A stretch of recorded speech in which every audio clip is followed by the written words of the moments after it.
Licenciatura en Derecho Suayet Fez Aragón. Materia: Metodología Jurídica. Buenos días, compañeros y profesora. El tema a exponer es la filosofía analítica. El equipo está conformado por Jimena, Cristian, Alfredo y su servidor Anthony. A continuación, daremos comienzo a este tema.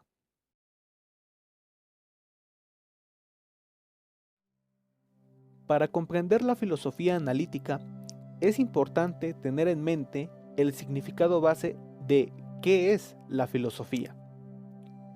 La filosofía es un conjunto de razonamientos lógicos y metódicos sobre conceptos abstractos que tratan de explicar las causas y fines de la verdad, la realidad, las experiencias y nuestra existencia. Para lograr una respuesta, se vale del pensamiento filosófico, que es aquel que conlleva a una serie de análisis, reflexiones, pensamientos críticos y valerse de diversos argumentos. De esta manera, se acerca al ser humano al conocimiento, a su búsqueda de la verdad y se aleja de la ignorancia. Hay un sinfín de ramas que están ligadas a la filosofía, como la metafísica, la epistemología, la ética, la política y la que nos toca hablar el día de hoy, que es la analítica.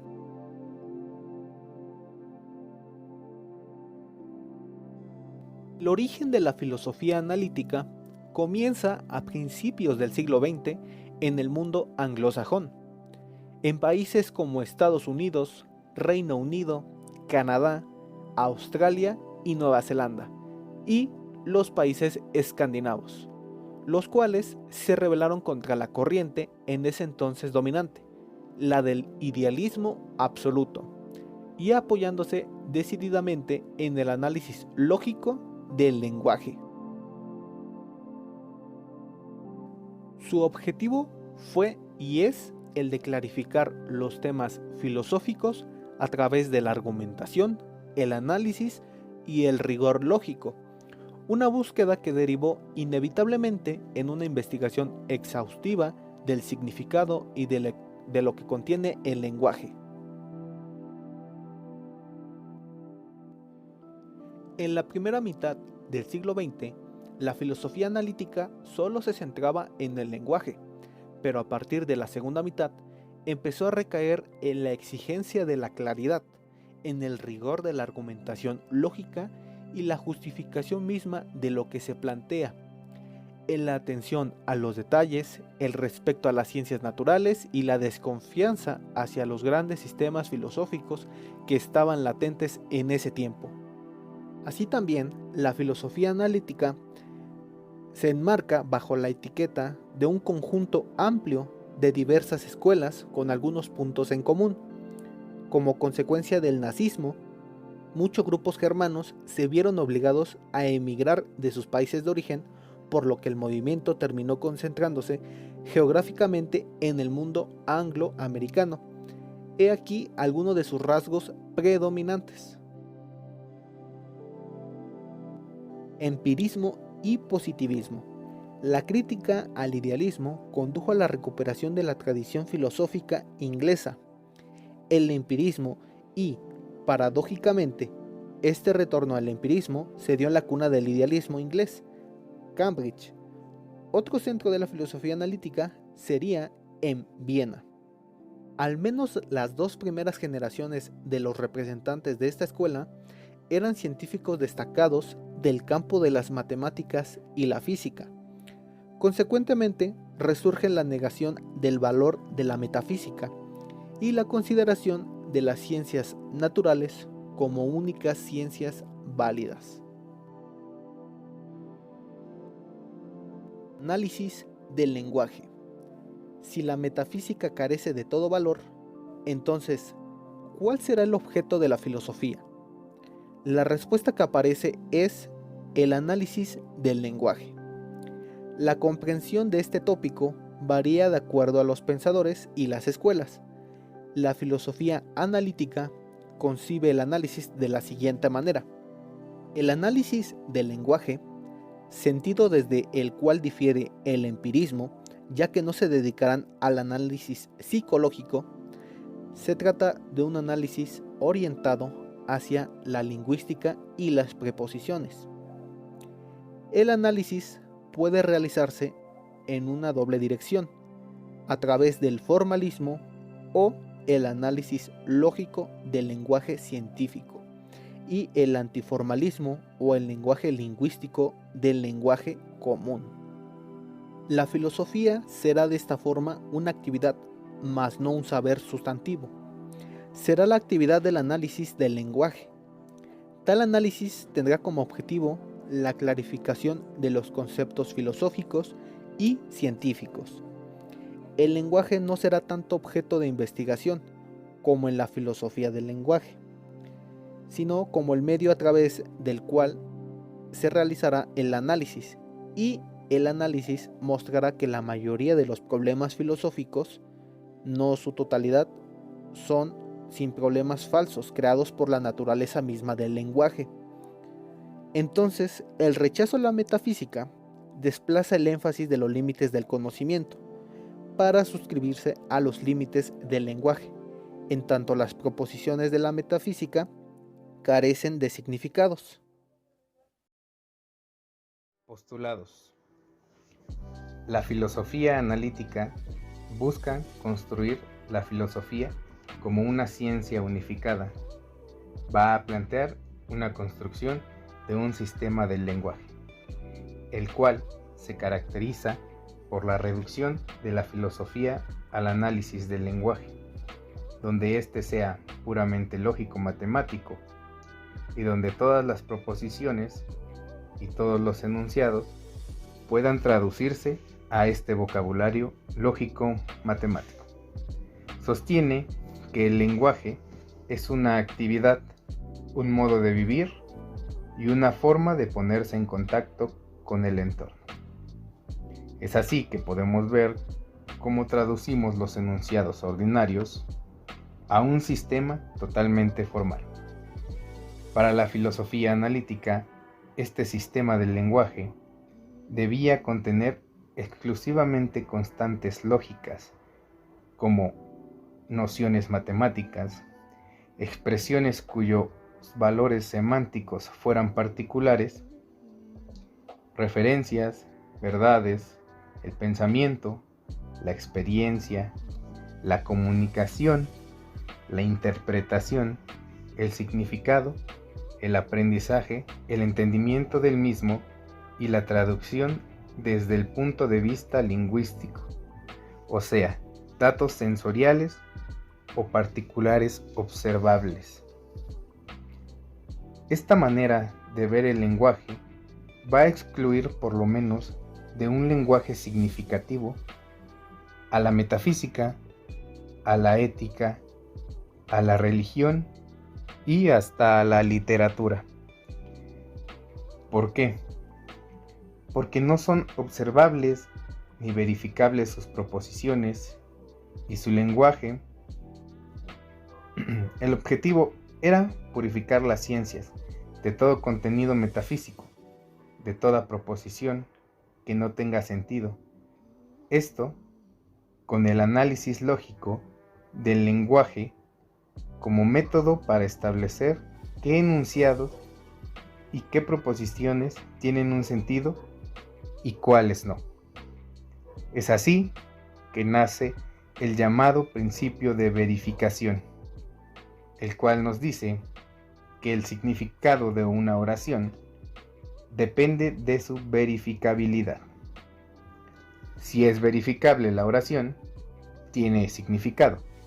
Si no lo es, o es una tautología, o simplemente no tiene significado. Su función tiene que ver con el análisis lógico de las oraciones y los términos usados por la ciencia de esta manera. El significado de una palabra se define mediante su aplicación. El criterio para distinguir o para determinar qué enunciado va a tener sentido y qué enunciado no va a tener sentido, entonces hay una refutación y un rechazo a la metafísica. Se planteaba que gracias a ese análisis lógico del lenguaje, íbamos a ser capaces de revelar las estructuras gramaticales de oraciones metafísicas tradicionales. Como lo vemos, la tarea de la filosofía analítica es buscar la verdad a través del análisis y poder distinguir entre los que realmente se consideran problemas filosóficos de los que son pseudoproblemas, el cual parte de la idea de que cada término del lenguaje, digamos cada término teórico, le corresponde un término observacional. Una proposición tendrá sentido si se la puede verificar mediante la experiencia. Si no se puede verificar, quiere decir que ese enunciado carece de sentido y que está completamente vacío de significado, porque no proporciona ninguna presentación de los hechos. Por lo tanto, para nosotros no va a poder proporcionar ni una teoría, ni un conocimiento, lo que no nos será útil. La filosofía analítica desecha a la metafísica porque la visión científica del mundo podría reducirse a tales enunciados como meras expresiones que pueden ser poéticas o mitológicas. Pero como lo hemos visto, no científicas. La concepción científica del mundo es justamente una visión basada en observaciones, en verificaciones y en la experiencia. La metafísica no va a poder proporcionar los conocimientos verdaderos porque los enunciados que utiliza son enunciados que están mal construidos, que no pueden ser considerados científicos y por lo tanto todos los problemas metafísicos no son en realidad problemas de los que debamos atendernos. Ahora es mi turno de hablarles sobre los principales exponentes de la filosofía analítica. Como principal exponente tenemos a Gottlob Frege. Él nace en Alemania el 8 de noviembre de 1848 y fallece el 26 de julio de 1925. Fue filósofo, lógico y matemático. Para muchos, Frege es considerado el padre de dos corrientes muy específicas en el campo de la filosofía. La primera, que es la lógica matemática, y la segunda, que es la filosofía analítica. En cuanto a la filosofía analítica, es considerado así, ya que estableció las bases y fundamentos de este tipo de pensamiento. Frege creía que las matemáticas y el lenguaje se podían reducir a la lógica. Con esta idea, desarrolló un programa de carácter lógico que tenía la misión de analizar los fundamentos tanto lógicos como filosóficos de las matemáticas y el lenguaje. A raíz de este proceso, desarrolló la lógica moderna, que era una especie de antítesis de la lógica clásica preponderante del momento, desde los tiempos de Aristóteles. Sus aportaciones dieron paso a la llamada filosofía analítica. Así, podemos decir que Frege fue el primero en abordar los fundamentos de las matemáticas. Lo que hizo fue establecer la relación entre la definición de la esencia del conocimiento matemático y la rigurosa descripción de los procesos demostrativos. Lo que quería Frege era demostrar que la aritmética era una rama de la lógica y que, como tal, no necesitaba de la experiencia ni de la intuición para demostrar sus principios. Por otro lado, Gottlob también fue de los primeros en analizar el lenguaje a través de un método lógico. De esta manera, como vemos, Frege pretendió durante gran parte de su trayectoria aunar la lógica, las matemáticas, la filosofía y el lenguaje. Podemos destacar tres obras imprescindibles de Gottlob que entremezclan sus tres pilares fundamentales del conocimiento, como se los mencionaba anteriormente, que son la lógica, la filosofía y las matemáticas. Su primera obra relevante se tradujo como Ideografía, un lenguaje formal del pensamiento puro a imitación de la aritmética. A través de ella, Frege sienta las bases de la lógica moderna y establece por primera vez un sistema de lógica matemática a través de un lenguaje simbólico. Su segunda obra es Fundamentos de la aritmética. Aquí, Frege concreta cuáles son los fundamentos filosóficos de las matemáticas. Y la tercera obra destacada es Sobre el sentido y la referencia. Actualmente se considera a esta obra la más leída de Gottlob.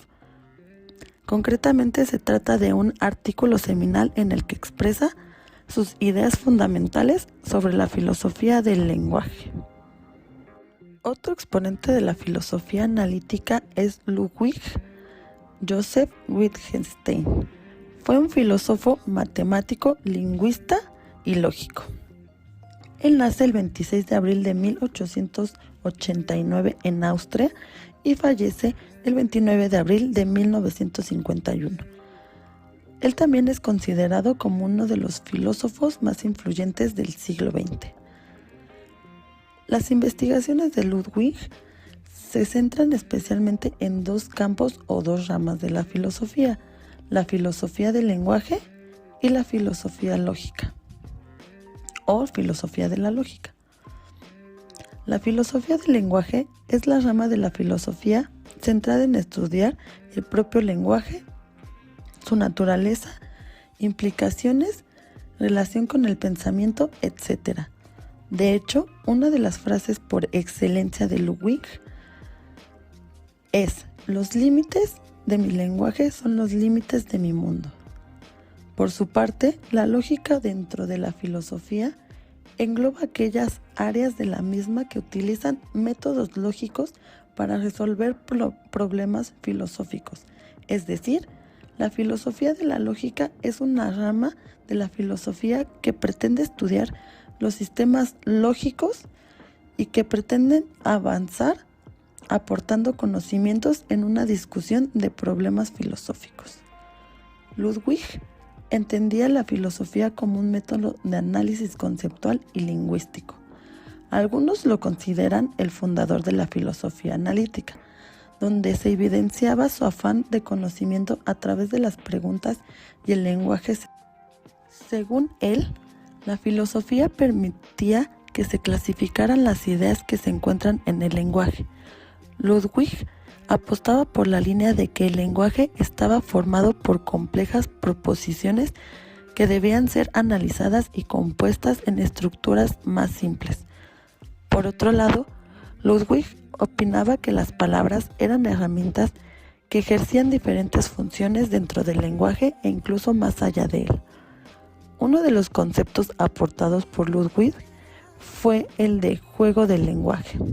Una de las obras más famosas de Ludwig es Tractatus Lógico-Philosophicus. En esta obra se reconocen algunas teorías más influyentes en el Círculo de Viena. El Círculo de Viena se trataba de un organismo científico y filosófico en el que se abordaban temas científicos y filosóficos. Principalmente se trataban la lógica de la ciencia y le otorgaban a la filosofía el papel de distinguir entre lo que es científico y lo que no.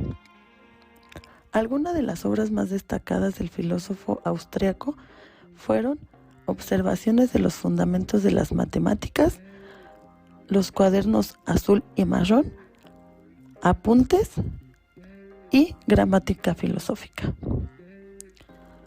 Nuestro siguiente exponente es Arthur William Rothschild. Él nace el 18 de mayo de 1872 y fallece el 2 de febrero de 1970. Fue un filósofo, matemático, lógico y escritor británico. Es conocido por su influencia en la filosofía analítica junto con Frege y su alumno Ludwig apoyó la idea de una filosofía científica y propuso aplicar el análisis lógico a problemas tradicionales como el problema mente-cuerpo o la existencia del mundo físico. Aunque en sus inicios fue un idealista, Russell se opuso al idealismo, el cual estaba influenciado por Hegel. Esta oposición al idealismo es el precedente a la oposición a la metafísica manifestada por los positivistas lógicos. Los idealistas mantenían la tesis de que no se puede conocer un objeto concreto si antes no tenemos conocimiento de sus relaciones internas. Russell puso de manifiesto que el tiempo, la ciencia, el espacio y el concepto de número serían absurdos sin sentidos. A Russell también se le conoce como uno de los fundadores de la filosofía analítica. La filosofía analítica no es una corriente filosófica propiamente dicha, en el sentido en que lo es la teoría crítica o el empirismo, sino que responde a una actitud y un modo de hacer filosofía. Desde esta perspectiva, la filosofía aspiraría a la claridad y la precisión conceptual. El método principal del filósofo es, desde el punto de vista, el análisis de los argumentos y de las proposiciones. Para ello cuenta con dos herramientas irrenunciables: la lógica matemática y la ciencia. La aspiración a la claridad no es un capricho. La idea es disipar la confusión en la que caemos cuando no tenemos en cuenta la estructura lógica del lenguaje. Dentro de sus obras más destacadas podemos encontrar Principios de Matemáticas, en la que intentó trasladar las matemáticas al área de la filosofía lógica y dotarlas de un marco científico preciso. Su siguiente gran obra fue Los problemas de la filosofía, en la que recurrió a las matemáticas, la sociología, la psicología y la física para refutar las doctrinas del idealismo, la escuela filosófica dominante en ese tiempo, que mantenía que todos los objetos y experiencias son fruto del intelecto. Como bien se ha explicado a lo largo de este video, la filosofía analítica es el conjunto de tendencias de la filosofía del lenguaje, y este aborda principalmente los temas de la lógica, la lingüística y la filosofía. Asimismo, se centra en el análisis lógico de las oraciones. Recordemos que la filosofía no busca la verdad, sino el significado. Es decir, que la tarea de los filósofos es buscar la manera de ser claros con el pensamiento e ir buscando el significado, mientras que la ciencia trata de buscar la verdad. Con la ayuda de la ciencia podemos comprender o verificar si algo es verdadero o es falso, aunque con la experiencia podemos lograr el significado de una preposición. A partir de ahí se considera que algo tiene sentido. La importancia que tiene el análisis lógico del lenguaje es eso, es transmitir las ideas con claridad. Sin embargo, los filósofos analíticos consideraban que, estudiando el lenguaje, se resolverían todos los problemas filosóficos. El uso correcto del lenguaje y de las formas lingüísticas conllevan a un verdadero discurso. La filosofía analítica se caracterizó por adoptar un método filosófico que permitía un análisis conceptual, que consistía en resolver los problemas centrales de la filosofía a partir de una reflexión objetiva y racional, sistemática y rigurosa. teniendo en cuenta factores como contexto, condiciones concretas, problema y aplicación de los conceptos. A continuación, presentaremos dos ejemplos, en los cuales, por una parte, se muestra un tipo de lenguaje apropiado y en el otro no tanto. En el primero, se presenta un lenguaje apropiado y correcto, y en el segundo ejemplo, se demuestra totalmente lo contrario. Lo que subyace cuando hablamos de las personas, pueblos y comunidades indígenas es un país profundamente racista. México es un país racista y clasista que se niega a reconocer esa realidad. Y las juezas y jueces no podemos juzgar como si México no fuera un país tan desigual.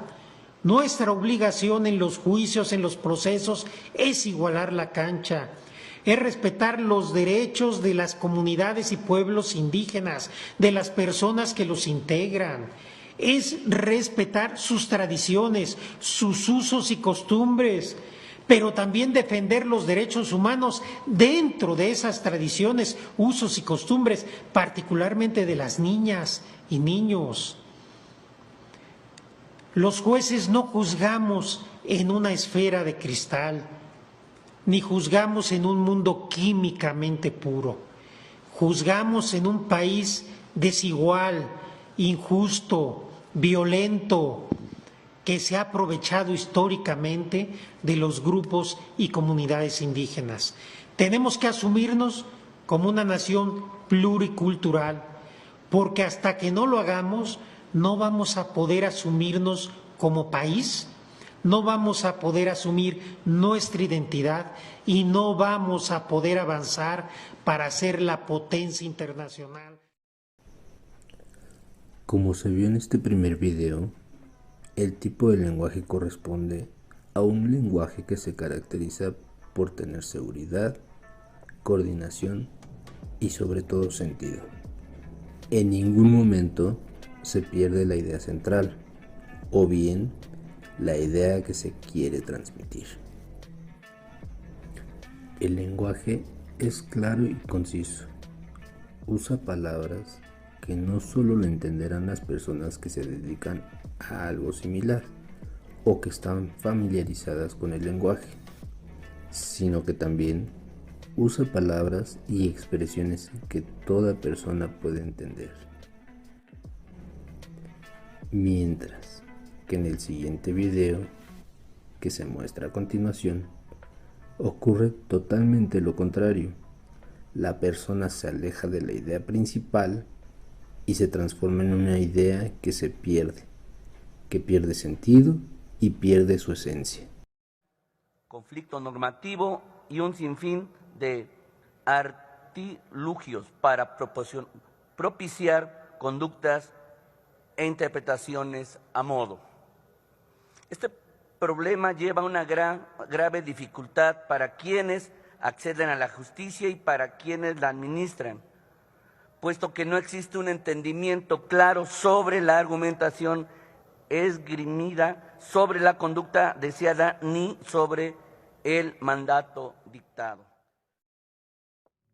Como conclusión a este ejemplo, la filosofía analítica, desde su concepción, permite establecer durante el proceso de enseñanza-aprendizaje un enfoque de reflexión y análisis, donde el estudiante es capaz de desarrollar el pensamiento analítico y lógico que le favorece al elaborar su propio conocimiento, partiendo de ideas claras, juicios sólidos y además de que fomenta y trabaja el lenguaje como elemento indispensable para la comunicación. Y es aquí donde terminamos este video. Agradecemos su atención.